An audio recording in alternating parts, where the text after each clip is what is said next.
My husband said during marriage counseling, "My mom was right from the beginning, I should have married Amanda instead of you." I stayed completely calm and did exactly what he wanted without any drama. 6 months later, Sarah called me at 2 a.m. sobbing uncontrollably. What she discovered about him made her beg for my help and protection desperately. I knew Amanda was stealing from Linda's catering company by month 8. I had enough evidence to prove it by month 14. And I waited another 5 years to expose her. Not because I wasn't sure. Because I needed Linda to be completely dependent on Amanda first. I needed the business to take on the massive expansion loan that Amanda helped arrange. I needed Amanda so embedded in every aspect of Linda's operations that the revelation would be catastrophic, not just embarrassing. I needed Kyle so convinced of his mother's judgment that my silence would look like incompetence instead of strategy. Most importantly, I needed Amanda to feel so safe, so celebrated, so certain she'd gotten away with it that she'd keep stealing right up until the moment I dropped the evidence in front of everyone. 7 years wasn't patience. It was precision. The comment that started everything came during our 4th marriage counseling session. Kyle and I were sitting on opposite ends of Dr. Morrison's beige couch, not looking at each other, when the therapist asked Kyle what he thought the core issue was in our marriage. He didn't hesitate. "My mother was right from the beginning. I should have married Amanda instead." Dr. Morrison's pen stopped moving. I felt my face get hot, then cold, then completely neutral. Kyle wasn't even looking at me when he said it. He was looking at his hands, like he'd just stated a simple fact about the weather. "Amanda Thornton," he continued. "She was at our wedding. My best friend Jason married her about 6 months after we got married. My mother always said Amanda had the kind of taste and business sense that would have complemented our family better. And honestly, watching her help my mom with the catering company these past couple years, I think my mother was right." I didn't cry. I didn't argue. I sat there on that beige couch and said, "Okay." Dr. Morrison looked startled. "Megan, how does that make you feel?" "Like maybe Kyle and Linda know something I don't," I said quietly. "Maybe I should just try to learn from Amanda instead of competing with her." Kyle actually looked relieved. Like I'd finally understood something he'd been trying to explain for years. That was the moment I decided. Not to win Kyle back. Not to prove I was better than Amanda. To figure out exactly why Linda was so obsessed with Amanda Thornton, and whether that obsession was based on anything real.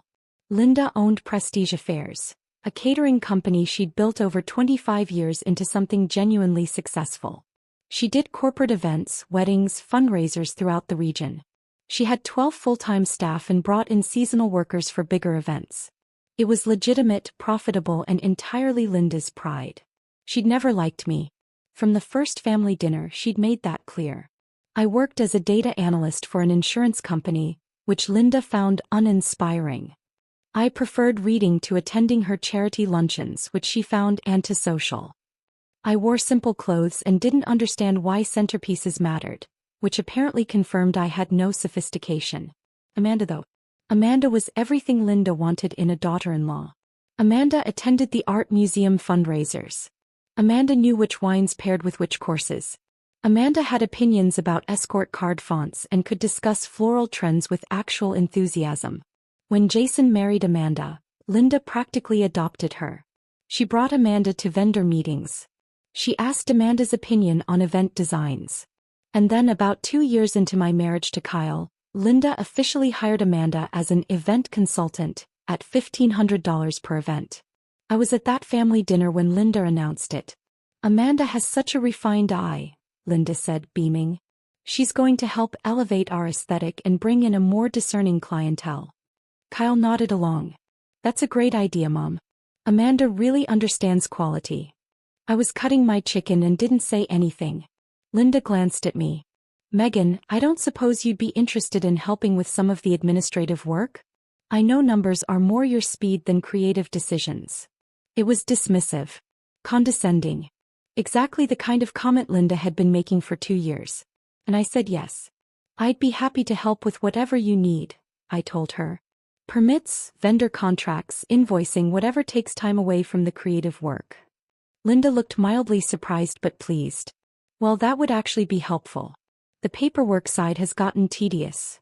Kyle smiled at me like I'd finally done something right. I started the following week. Linda gave me access to her business accounts, her vendor files, her contract templates. She treated it like she was doing me a favor, letting me be useful in some small way. What she actually did was give me complete visibility into every financial transaction her company made. I'm a data analyst. I look at patterns for a living. And within 2 months, I saw a pattern in Linda's expenses that didn't make sense. There was a vendor called Prestige Event Solutions that provided specialty linens. They charged $8,500 for a corporate event in March. I pulled up Linda's usual linen vendor, Classic Table Rentals, and checked their pricing. The same order from Classic would have cost $3,200. I checked who recommended Prestige Event Solutions. Amanda had suggested them during a planning meeting. Linda approved it without question because Amanda had good taste. I searched the business registration for Prestige Event Solutions. The registered agent was Marcus Thornton. Amanda's husband Jason had a cousin named Marcus. I checked 3 more vendors Amanda had recommended over the past 18 months. 2 of them had similar pricing inflation. One was registered to Marcus Thornton. Another was registered to someone named Vanessa Kellerman, who turned out to be Marcus's girlfriend. Amanda wasn't just recommending vendors. She was recommending fake companies that overcharged Linda, then splitting the difference with whoever ran the shell company. By month 8, I knew what she was doing. By month 14, I had documentation of $47,000 in fraudulent charges across 9 events. And I didn't tell anyone. I kept doing Linda's paperwork. I kept attending family dinners where she praised Amanda's contributions and barely acknowledged my presence. I kept going to therapy sessions where Kyle agreed with his mother that Amanda represented everything I wasn't. And I kept documenting every single invoice Amanda touched. The thing about financial fraud is that it follows patterns. Once someone finds a system that works, they repeat it. Amanda had found a system where she'd recommend a vendor, Linda would approve it based on Amanda's taste, and nobody questioned the pricing because the events still came in under budget overall. Amanda was smart enough to steal selectively, not on every event, just enough that the margins stayed reasonable. But I was tracking every event. Every vendor. Every recommendation Amanda made. I built a spreadsheet that only I could access, backed up in 3 separate places. Invoice copies. Business registrations. Price comparisons with legitimate vendors. Payment records showing exactly where Linda's money went. By the end of year 2, Amanda had stolen $86,000. Linda gave her a raise. "You've brought in such wonderful clients," Linda told her at Christmas dinner. "I don't know what I'd do without your eye for quality." Amanda smiled modestly. "I just want to help the business thrive." I was sitting at the other end of the table eating prime rib and saying nothing. Kyle squeezed my hand. "I'm glad you and Amanda get along now," he whispered. "It means a lot to my mom." I squeezed back and smiled. Year 3 was when Amanda made her biggest move. She told Linda the business was ready to expand. Not just more events but a second location. A permanent event space that Prestige Affairs would own, that could be rented out for weddings and corporate functions, that would establish Linda as a major player in the regional event industry. Linda was hesitant. "That's a significant investment. But think of the revenue potential," Amanda said. "And I know a commercial real estate developer who specializes in event spaces. He could walk you through the numbers." The developer was legitimate. The numbers actually made sense.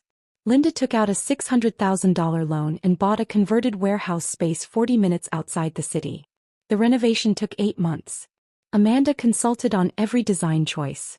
She recommended the contractor, the lighting designer, the AV installation company. I tracked every payment. The contractor overcharged by 30%. The lighting designer was another Marcus Thornton shell company. The AV installer was legitimate, but Amanda negotiated a bulk discount that I'm certain she pocketed personally. By the time the event space opened, Amanda had extracted another $120,000 from the expansion budget. Linda threw a grand opening party. She gave a speech thanking Amanda for her vision and support. "This wouldn't exist without you," she said, tearing up slightly. Amanda hugged her. Kyle applauded. I took photos like the supportive family member I was supposed to be. The event space did well at first. Linda booked 3 weddings in the first 2 months. But the loan payments were substantial, and the operating costs were higher than projected. Linda started looking stressed. The main catering business was still profitable, but not enough to comfortably cover both operations. Amanda suggested bringing in a business consultant. Someone who can look at your operations and find efficiencies, she said. The consultant Amanda recommended charged $15,000 for a 3-month engagement. I checked his background. He'd worked with Marcus Thornton at a previous company. The report he delivered was generic advice Linda could have found in any business management book. Year 4, Linda started cutting costs. She reduced staff hours. She negotiated harder with her legitimate vendors. She stopped taking a full salary some months so she could make the loan payment. And she kept paying Amanda's inflated vendors, because Amanda was the one person she trusted completely. Kyle and I went to therapy less frequently. Dr. Morrison said we'd made progress, which was hilarious because Kyle and I barely spoke at home beyond logistics. He worked long hours at his accounting firm. I worked my insurance job during the day and spent evenings doing Linda's administrative work. Nobody questioned why I was so dedicated to helping. Linda thought I'd finally accepted my place in the family. Kyle thought I was trying to make amends for not being Amanda. I was building a case that now included $230,000 in documented fraud. Year 5 was when I started getting specific about timing. I needed Linda completely dependent on Amanda. I needed the financial situation critical enough that the revelation would have maximum impact. I needed Amanda so embedded that removing her would feel like losing a limb. I also needed Kyle fully convinced his mother was right about everything. That part happened naturally. At family dinners, Linda would talk about business challenges and Kyle would say, "At least you have Amanda to help you think through the strategic stuff." When the event space had a slow month, Linda would worry out loud and Kyle would say, "Amanda will figure out how to market it better." Amanda became the solution to everything. The trusted advisor. The daughter Linda wished she'd had. And I stayed quiet, helpful, invisible. Year 6, Linda's business partner, a woman named Carolyn who handled the operational side, started noticing the financial stress. She pulled me aside at a company holiday party. "Is Linda okay?" Carolyn asked. The numbers seemed tight. "The expansion was expensive," I said carefully. "Those vendor costs seem high to me," Carolyn said. "I've been in this business 30 years. Some of these invoices don't match market rates." I'd been waiting for someone else to notice. "Have you mentioned it to Linda?" "She says Amanda vets all the premium vendors personally. Linda trusts her judgment completely." I nodded. "Amanda does have good relationships." Carolyn looked at me for a long moment. "You do all the paperwork. You see everything. Do the numbers look right to you?" This was the moment I could have handed everything over. Could have let Carolyn be the one to expose it. But Carolyn wasn't the right person and this wasn't the right time. I needed Linda to hear it at a moment when the betrayal would be maximum, when the entire family would witness what Amanda really was. "I just process what Linda approves," I said. "I'm not really qualified to judge vendor pricing." Carolyn didn't look satisfied, but she dropped it. I went home that night and added Carolyn to my exposure plan. When the moment came, she needed to be there. She needed to see the evidence so she could confirm it, so Linda couldn't dismiss it as a misunderstanding. Year 7, everything aligned. Linda's stress was visible. The business was surviving but barely. She'd had to take out a second, smaller loan to cover operating costs. Amanda was more involved than ever, attending every planning meeting, weighing in on every decision. And Kyle told me at our annual Valentine's dinner, "I'm really grateful you've made peace with how things are. My mom says you've been such a help with the boring stuff, and that's let Amanda focus on the things she's good at." The boring stuff. 7 years of documentation. 7 years of tracking $430,000 in theft. 7 years of watching Amanda steal from Linda while Linda praised her. "I'm just glad I can contribute," I said. Kyle smiled and ordered us another bottle of wine. I marked Valentine's Day on my calendar. 10 months until Christmas. Christmas dinner was always at Linda's house, always formal, always with the full family present. Kyle, me, Jason, Amanda, Linda's sister and her husband, Carolyn and her wife. 10 months to make sure everything was documented perfectly. 10 months to verify every shell company, every inflated invoice, every kickback payment. 10 months to build a presentation so airtight that there would be no wiggle room, no excuses, no possibility of dismissal. I worked late every night that spring. Linda thought I was being extra helpful. Kyle thought I was probably avoiding dealing with our marriage problems. I was creating a 287-page document with every piece of evidence organized chronologically, cross-referenced, annotated with business registration records and market rate comparisons. In July, Amanda recommended another vendor for a major corporate client. Premier Floral Concepts, charging $22,000 for arrangements that should have cost $9,000. Registered to Marcus Thornton. I added it to the file. In September, Linda's stress reached a breaking point. She snapped at staff over minor mistakes. She cried in her office after a client complained about pricing. Carolyn came to me again. "Something's wrong," she said. "We should be profitable. The events are booked. The clients are happy. But the money isn't there. Have you looked at the vendor expenses?" I asked. "Linda won't let me. She says Amanda has specialized relationships and I wouldn't understand the premium market." I nodded. "Maybe it'll improve after the holidays." Carolyn gave me a strange look. "You know something." "I know Linda trusts Amanda," I said. "And I know that Christmas dinner is going to be very interesting this year." I didn't explain further. Carolyn didn't push, but she watched me differently after that. December came. Linda planned the annual Christmas dinner with her usual precision. She invited everyone 3 weeks in advance. She hired staff to cook and serve so it would be elegant, impressive. She asked Amanda to help select the menu and arrange the table settings. Amanda suggested a specialty bakery for dessert. The bakery quoted $800 for a cake and pastries. I checked. It was another Marcus Thornton company. The actual bakery Linda usually used would have charged $280. I didn't say anything. I added it to the file. Christmas dinner was on December 23rd. I wore a simple black dress. Kyle wore a suit. We arrived at Linda's house at 6. Amanda and Jason were already there, Amanda looking elegant in emerald green. She hugged Linda and presented her with a gift, some expensive kitchen gadget Linda had mentioned wanting. "You're too thoughtful," Linda said, beaming. Carolyn and her wife arrived next, then Linda's sister Margaret and her husband Tom. We gathered in Linda's formal dining room, the table set with china and crystal, candles everywhere, Christmas music playing softly. Linda was stressed but hiding it well. The business was struggling, but she'd never admit it in front of family. She poured champagne and made a toast. "To family," she said. "And to the people who've supported Prestige Affairs through another successful year." She looked directly at Amanda when she said it. "I genuinely don't know what I would have done without your guidance and friendship, Amanda. You've been such a gift to this family and to my business." Amanda smiled warmly. "It's been my pleasure. I love what you've built, Linda." Kyle raised his glass. Jason raised his. I raised mine. We sat down to dinner. The conversation flowed around me. Business talk, holiday plans, Margaret's upcoming cruise. I ate roast beef and scalloped potatoes and waited. Dessert came out. The $800 cake from Amanda's recommended bakery. It was beautiful, elaborate, completely unnecessary. Linda cut slices. Everyone praised it. Amanda mentioned she'd found the bakery and thought Linda would appreciate their artistry. "Everything you recommend is always perfect," Linda said.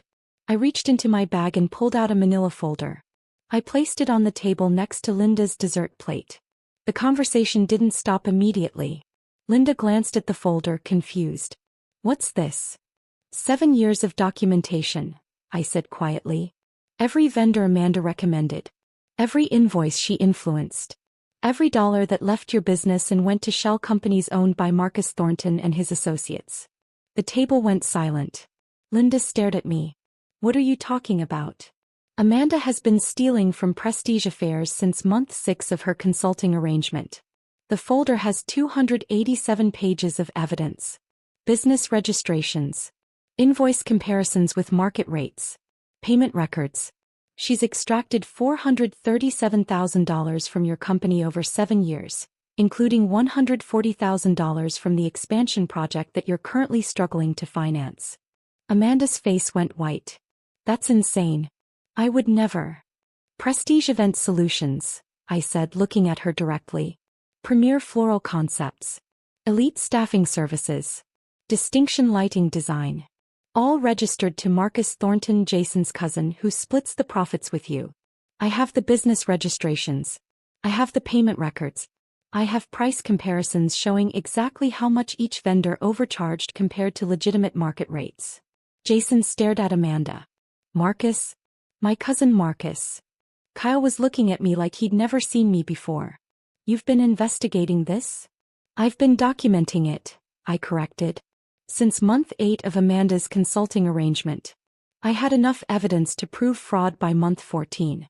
I waited because I needed the scope to be undeniable and the timing to be perfect.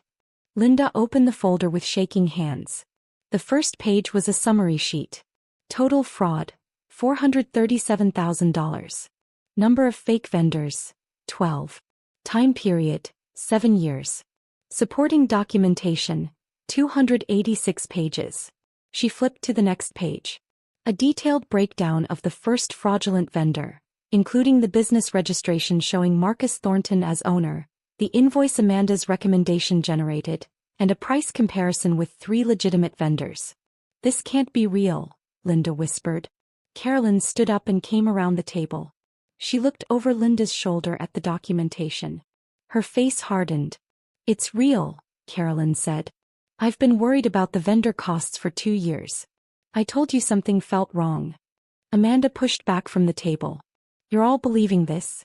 Megan is clearly jealous and has fabricated. I didn't fabricate business registration records, I said calmly.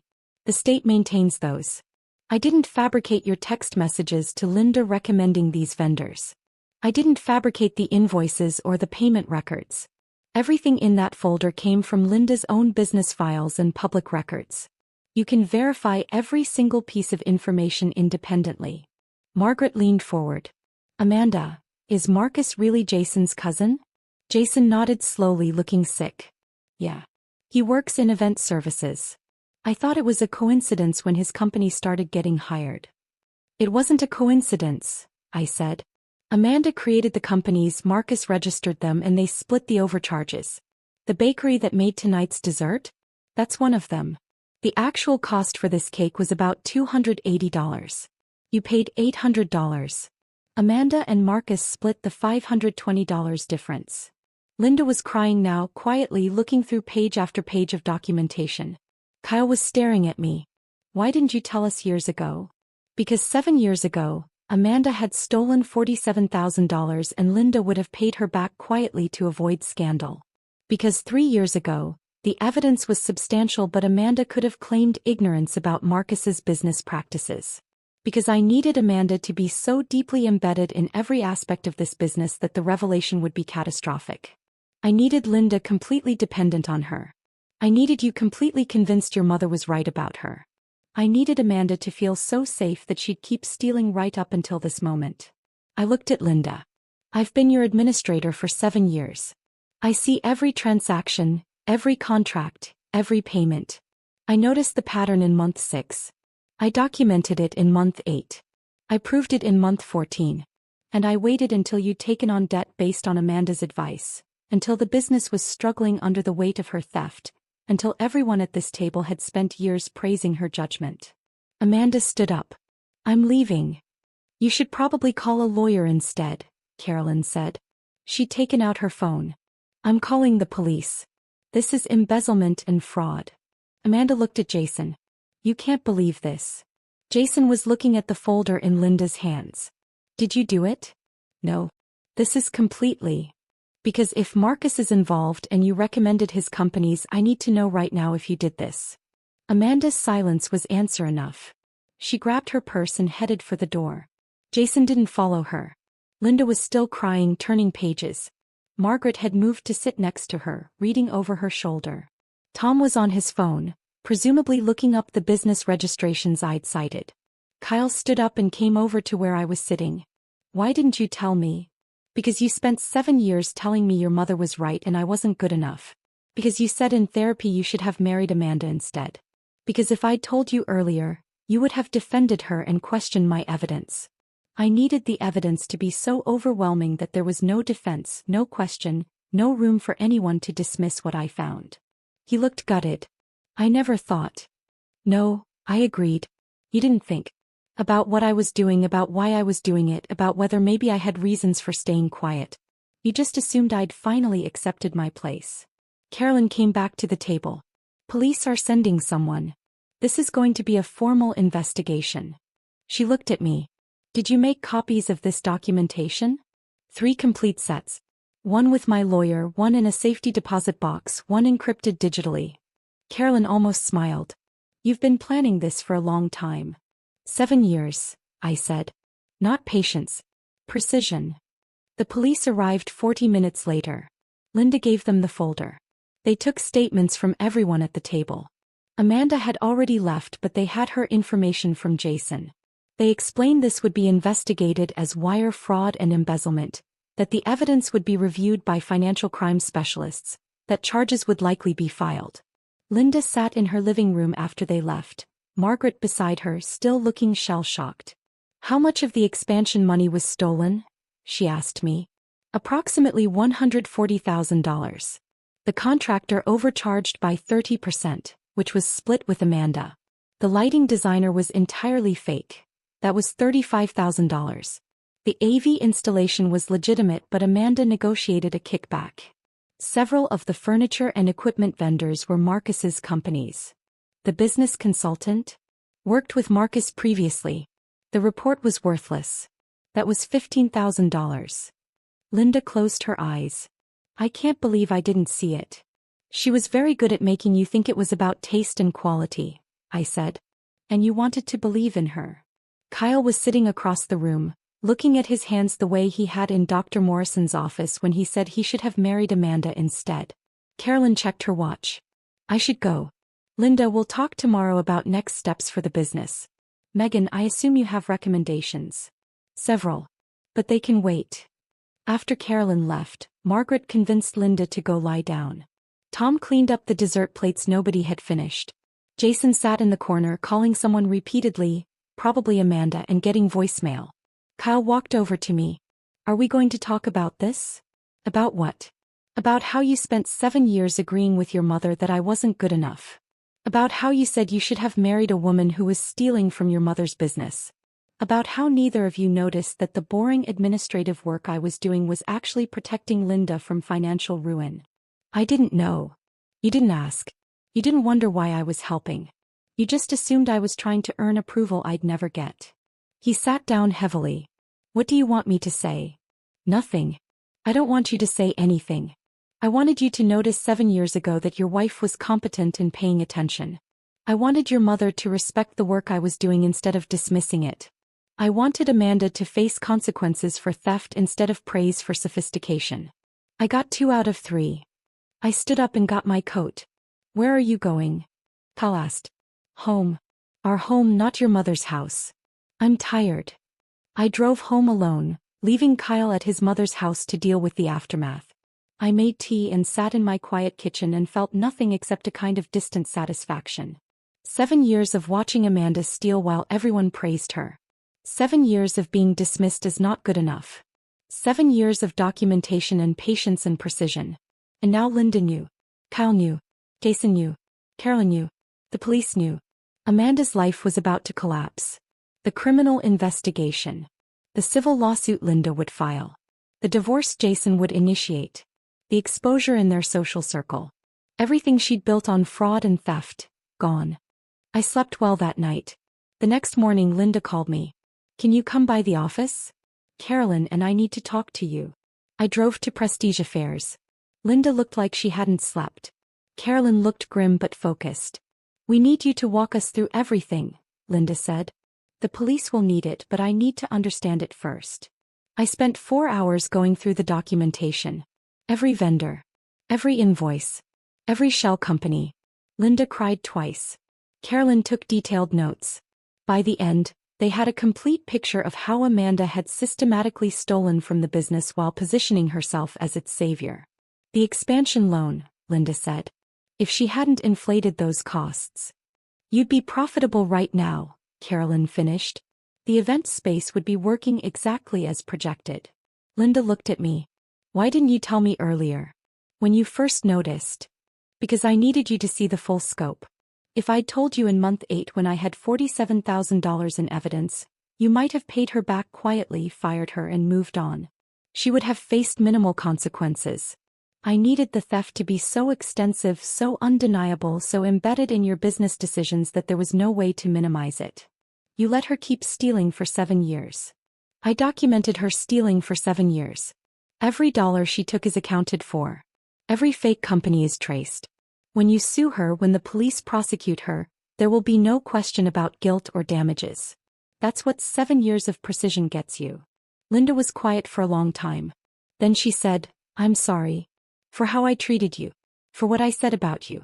For believing Amanda instead of your daughter-in-law who was actually protecting your business, I said. Yeah.